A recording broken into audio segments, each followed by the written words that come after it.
ಒಂಥರ ಶುಭ ಶುಕ್ರವಾರ. ಬಿಕಾಸ್ ಈ ಫ್ರೈಡೆ ಗುಡ್ ನ್ಯೂಸ್. ಮೊದಲದಲ್ಲಿ ಲೋಕಸಭೆ ಚುನಾವಣೆ ಹೊಸ್ತಿಲಲ್ಲಿ ವಾಹನ ಸವಾರರಿಗೆ ಗುಡ್ ನ್ಯೂಸ್ ಕೊಟ್ಟಿದ್ದಾರೆ. ಪೆಟ್ರೋಲ್ ಡೀಸೆಲ್ ರೇಟ್ ಇಳಿಕೆ ಆಗಿದೆ. ಬರ್ತಾ ಇದೆ ಈ ಮುಂಜಾನೆಯ ಮೊದಲ ಬ್ರೇಕಿಂಗ್ ನ್ಯೂಸ್. ಪೆಟ್ರೋಲ್ ಡೀಸೆಲ್ ದರದಲ್ಲಿ ಇಳಿಕೆ ಆಯಿತು ₹2. ನಿನ್ನೆ ರಾತ್ರಿ ಅಂದ್ರೆ ಮಧ್ಯರಾತ್ರಿಗೆ ಮುಂಚೆ ಪೆಟ್ರೋಲ್ ಡೀಸೆಲ್ ಹಾಕ್ಸಿದ್ರೆ ಅವಾಗ ಬೇರೆ ರೇಟು, ಬೆಳಗ್ಗೆ ಪೆಟ್ರೋಲ್ ಡೀಸೆಲ್ ಹಾಕ್ಸಿದ್ರೆ ಬೇರೆ ರೇಟು. ₹2 ಕಡಿಮೆ ಮಾಡಿದ್ದಾರೆ. Breaking news.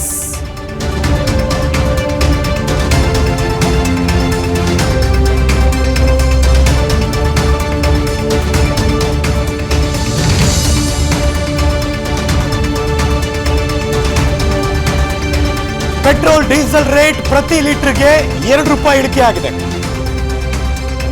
ವಾಹನ ಸವಾರರಿಗೆ ಕೇಂದ್ರ ಸರ್ಕಾರ ಕೊಟ್ಟಿರುವಂತಹ ಗುಡ್ ನ್ಯೂಸ್, ಸಿಹಿ ಸುದ್ದಿ. ಇವತ್ತು ಬೆಳಗ್ಗೆಯಿಂದಲೇ ಪರಿಷ್ಕೃತ ದರ ಜಾರಿಯಲ್ಲಿದೆ. 2022 ನವೆಂಬರ್ನಿಂದ ಇದುವರೆಗೆ ಪೆಟ್ರೋಲ್ ದರ ₹15 ಇಳಿಕೆ ಆಗಿದೆ. ಇತ್ತೀಚೆಗಷ್ಟೇ LPG ದರವನ್ನ ಈಗ ಒಂದು ವಾರದಲ್ಲಿ ₹100 ಇಳಿಸಿತ್ತು ಕೇಂದ್ರ ಸರ್ಕಾರ. ಇದೀಗ ₹2 ಇಳಿಕೆ ಮಾಡಿದ್ದಾರೆ ಪೆಟ್ರೋಲ್ ಡೀಸೆಲ್ ದರದಲ್ಲಿ. ಯಾರು ಮಧ್ಯರಾತ್ರಿ ಆದ್ಮೇಲೆ ಬೆಳಗ್ಗೆ ಹೋಗಿ ಪೆಟ್ರೋಲ್ ಬಂಕ್ ಹೋಗಿದ್ದೀರೋ ಅಥವಾ ಇವಾಗ ಈ ಸುದ್ದಿ ಕೇಳಿಸ್ಕೊಂಡು ಹೋಗ್ತಿರೋ, ₹2 ಕಡಿಮೆ ಆಗಿದೆ ಪೆಟ್ರೋಲ್ ಡೀಸೆಲ್ ರೇಟ್ ದರದಲ್ಲಿ. ಹಾಗಾದ್ರೆ ಕರ್ನಾಟಕದಲ್ಲಿ ಎಷ್ಟು ಅಂತ?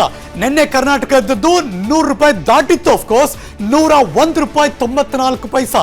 ಆದ್ರೆ ಇವತ್ತು ಮುಂಜಾನೆ ₹100ಗಿಂತ ಒಳಗಿದೆ. ಬರ್ತಾ ಇದೆ ಎರಡನೇ ಬ್ರೇಕಿಂಗ್ ನ್ಯೂಸ್. ₹101.94 ನಿನ್ನೆ ಇದ್ದದ್ದು, ಇವತ್ತು ಬೆಳಗ್ಗೆ ಇರೋದು ₹99.84. Breaking news.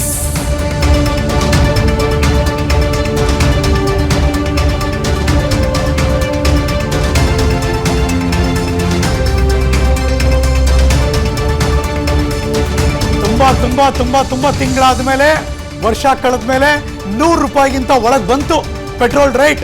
₹99.84. ₹2 ಇಳಿಕೆ ಆದ್ಮೇಲೆ ನಿನ್ನೆ ಡೀಸೆಲ್ ರೇಟ್ ಇದ್ದದ್ದು ₹87.89. ಈ ಮುಂಜಾನೆ ಕರ್ನಾಟಕದಲ್ಲಿ ಡೀಸೆಲ್ ರೇಟ್ ₹85.93. ನಿಮ್ಮೆಲ್ಲರ ಗಮನಕ್ಕೆ ಈ ಮಾಹಿತಿ ಆನ್ ವಿಸ್ತಾರ ನ್ಯೂಸ್.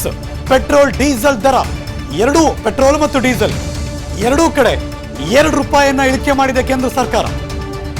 ಫ್ರೈಡೆ ಒಂಥರ ಗುಡ್ ಫ್ರೈಡೆ, ಗುಡ್ ನ್ಯೂಸ್. ಇವತ್ತು ರಾಜ್ಯದ ಜನತೆಗೆ, ದೇಶದ ಜನತೆಗೆ ₹2 ಕಡಿಮೆ ಮಾಡಿ ಆದೇಶವನ್ನು ಹೊರಡಿಸಲಾಗಿದೆ. ಇದ್ರ ಬಗ್ಗೆ ಮತ್ತಷ್ಟು ಮಾಹಿತಿ ಕ್ವಿಕ್ ಆಗಿ ನನ್ನ ಸಹೋದ್ಯೋಗಿ ನವದೆಹಲಿಯಿಂದ ವಿಕ್ರಮ್ ಕುಮಾರ್ ದೂರವಾಣಿ ಸಂಪರ್ಕದಲ್ಲಿ ಜಾಯಿನ್ ಆಗ್ತಿದ್ದಾರೆ. ವಿಕ್ರಮ್ ನಮಸ್ಕಾರ, ವೆರಿ ಗುಡ್ ಮಾರ್ನಿಂಗ್.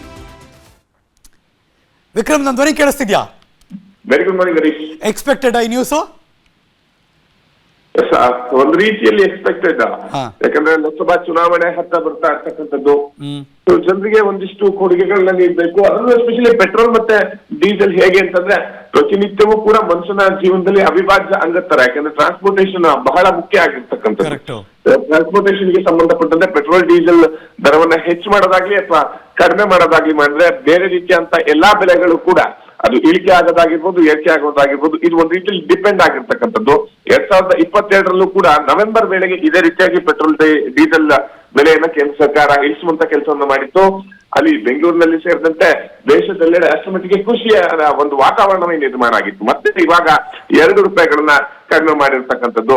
₹96 ಇದ್ದಂತಹ ಪೆಟ್ರೋಲ್ ಬೆಲೆ ದೆಹಲಿಯಲ್ಲಿ ಈಗ 94 ಆಗಿದೆ. ಅದೇ ರೀತಿಯಲ್ಲಿ ಡೀಸೆಲ್ ಬೆಲೆ ಕೂಡ ₹2 ಇಳಿಕೆ ಆಗಿರ್ತಕ್ಕಂಥದ್ದು. ಸೊ 100% ಒಂದು ರೀತಿಯಲ್ಲಿ ಎಕ್ಸ್ಪೆಕ್ಟೆಡ್. ಮತ್ತೆ ಈ ಒಂದು ₹2 ಕೂಡ ತುಂಬಾ ಇಂಪಾರ್ಟೆಂಟ್ ಅಂತ ಹೇಳಿ ಜನ ಅದನ್ನು ಮಾಡ್ತಾರೆ ಇಂಥ ಒಂದು ಸಮಯದಲ್ಲಿ. Correct. Because as you mention, ಜನಸಾಮಾನ್ಯರಿಗೆ ಪ್ರತಿನಿತ್ಯ ಉಪಯೋಗಿಸೋದು, ಬಳಕೆಗೆ ಬರೋದು, ಅದು ಗ್ಯಾಸ್ ಆಗಲಿ, ಎಲ್ ಪಿ ಜಿ ಆಗಲಿ ಅಥವಾ ಪೆಟ್ರೋಲ್ ಡೀಸೆಲ್ ಆಗಲಿ, ಅದು ದೊಡ್ಡ ಮಟ್ಟದಲ್ಲಿ ಪರಿಣಾಮ ಬೇರೆ ಬೀರುತ್ತೆ. ಎಲೆಕ್ಷನ್ ಹತ್ರ ಬರೋ ಈ ಸಂದರ್ಭದಲ್ಲಿ ಕೇಂದ್ರ ಸರ್ಕಾರ ಗುಡ್ ನ್ಯೂಸ್ ಕೊಟ್ಟಿದೆ. Vikram Kumar, thank you so much for joining us. ಅದ್ರ ಬಗ್ಗೆ ಒಂದಷ್ಟು ಮಾಹಿತಿಯನ್ನು ಕೊಟ್ಟಿದ್ದಕ್ಕೆ. ರಾಜ್ಯದ ಜನತೆಗೆ, ದೇಶದ ಜನತೆಯ ಗಮನಕ್ಕೆ ಇವತ್ತಿನಿಂದ ಪೆಟ್ರೋಲ್ ಡೀಸೆಲ್ ದರದಲ್ಲಿ ₹2 ಇಳಿಕೆ ಆಗಿದೆ. ಅನುಕ್ಷಣದ ಸುದ್ದಿಗಳಿಗಾಗಿ ವಿಸ್ತಾರ ನ್ಯೂಸ್ ಯೂಟ್ಯೂಬ್ ಚಾನೆಲ್ ಸಬ್ಸ್ಕ್ರೈಬ್ ಮಾಡಿ. ಹೊಸ ಸುದ್ದಿಗಳ ನೋಟಿಫಿಕೇಶನ್ಗಾಗಿ ಬೆಲ್ ಐಕಾನ್ ಕ್ಲಿಕ್ ಮಾಡಿ. ಲೇಟೆಸ್ಟ್ ಅಪ್ಡೇಟ್ಸ್ಗಾಗಿ www.vistaranews.com ವೆಬ್ಸೈಟ್ಗೆ ವಿಸಿಟ್ ಮಾಡಿ. ಅಂಗೈಯಲ್ಲೇ ಜಗತ್ತಿನ ಸುದ್ದಿ ತಿಳಿಯಲು ವಿಸ್ತಾರ ನ್ಯೂಸ್ ಕನ್ನಡ ಆಪ್ ಡೌನ್ಲೋಡ್ ಮಾಡಿ.